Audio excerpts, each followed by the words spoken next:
नमस्कार, मेरा नाम है समरीन और आपने देखना शुरू कर दिया है लाइव सिटीज़।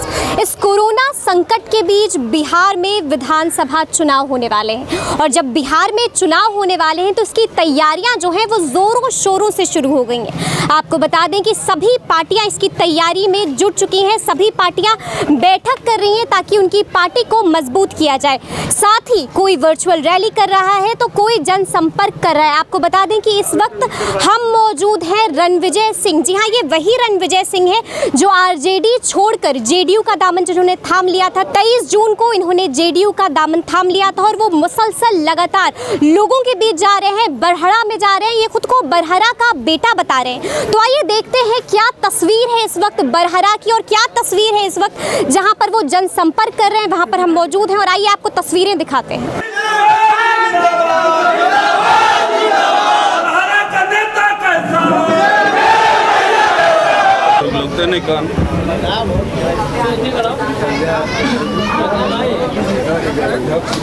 सर, सबसे पहले तो मेरा सवाल आपसे ये है कि आपने आरजेडी को छोड़ के जेडीयू का दामन थाम लिया है, इसकी क्या वजह है?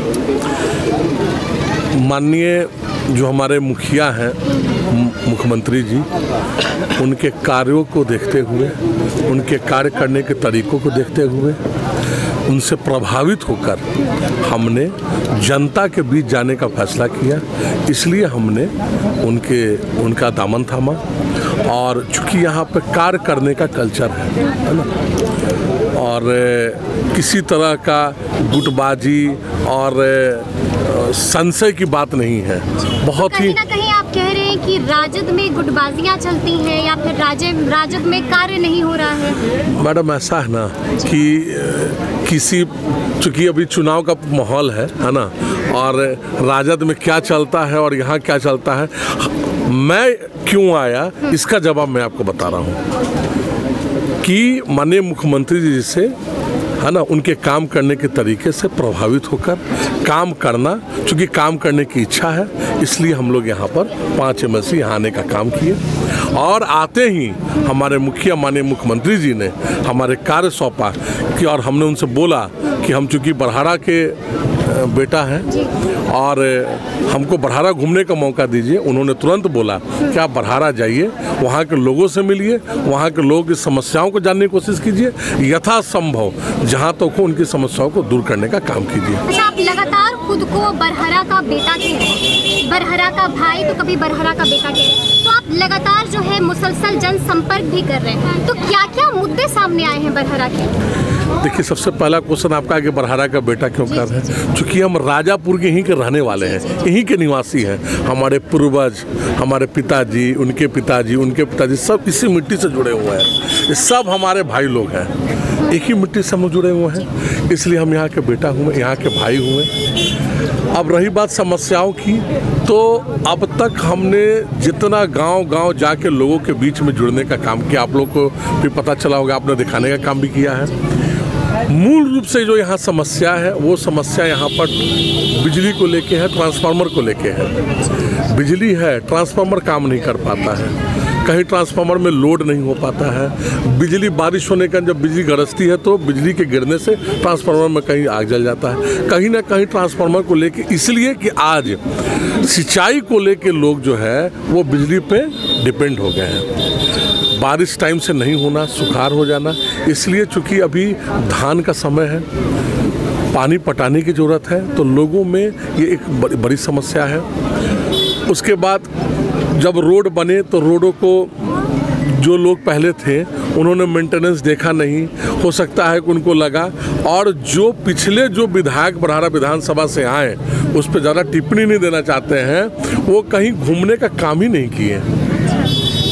ऐसा नहीं कि वो अपने समाज में उन्होंने घूमने का काम नहीं किया, जो लोगों के माध्यम से मुझे पता चल पा रहा है। तो कहीं ना कहीं लोगों में संतोष की भावना तो है ही, लोग अपने को ठगा हुआ महसूस कर रहे हैं। इसलिए आज यहाँ हम घर जाके, गांव जाके लोगों से बात कर रहे हैं, उनकी समस्याओं को सुन रहे हैं, यथासंभव उनकी समस्याओं को दूर कर रहे हैं, और इसमें हमारे जिला के जो अधिकारी लोग हैं उनका पूरा सहयोग मिल रहा है। आपने कहा है कि कहीं ना कहीं आप जो है बरहरा का पूर्ण विकास करना चाहते हैं। बिल्कुल, संपूर्ण विकास का क्या मतलब? संपूर्ण विकास। अच्छा, संपूर्ण विकास करना, बिल्कुल, इसका क्या मतलब? संपूर्ण विकास मतलब शिक्षा, सड़क, बिजली, किसानों को जो कठिनाइयाँ हो रही हैं, किसान भाई लोग को, है ना, जो शिक्षा का, क्योंकि हम शिक्षाविद से जुड़े हुए हैं, इसलिए हमारा एक इसी ज़िले में ही डिप्लोमा इंजीनियरिंग कॉलेज चल रहा है और बहुत जल्द आने वाले समय में यहाँ पर एक प्राइवेट यूनिवर्सिटी की स्थापना करेंगे, जहाँ हमारे अपने बरहारा के और इस ज़िले के हर एक बच्चों को पढ़ने का अवसर मिले, उनके लिए विशेष छूट रहेगा। एक आखिरी सवाल मैं आपसे पूछना चाहूँगी रणविजय जी कि जेडीयू कितनी मजबूत दिख रही है आपको इस चुनाव में? मुझे तो चारों तरफ जो है ना जेडीयू और बीजेपी नज़र आ रहा है, एनडीए ही नज़र आ रहा है। और मजबूती की बात तब की जाती है जब उनमें कुछ कम पार्टी से है इसलिए ये जवाब है या फिर? इसीलिए मैडम इस पर मैं विशेष नहीं बताना चाहता हूँ। ये बात आपको लोग, जब आप यहाँ पर आप लोग आए हैं और जब घूमने का काम करेंगे तो इस क्वेश्चन का आंसर मेरे से लेने से ज़्यादा लोग बता देंगे।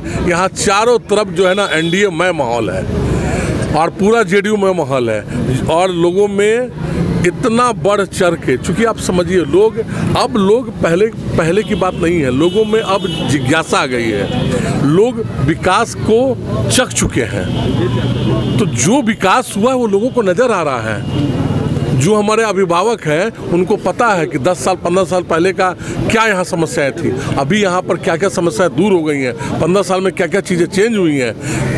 महिलाओं को कैसे शाम होते जो है घर से निकलने में दिक्कत होता था, बच्चों को निकलने में दिक्कत होता था, शाम होने के बाद जहाँ पर आज हम लोग और आपकी टीम भी जो है अपनी गाड़ी पटना से लेकर यहाँ तक एकदम धड़ल्ले स्पीड में चल रही है, इसका सिर्फ और सिर्फ कारण माननीय मुख्यमंत्री जी हैं, जिन्होंने विकास की लहर दौड़ाई है।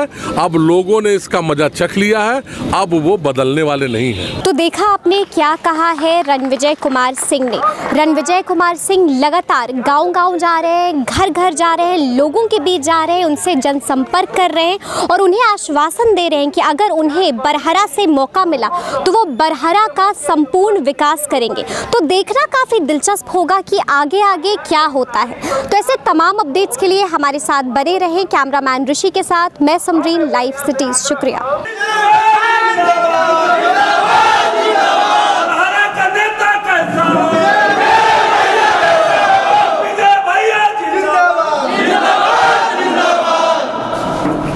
नहीं काम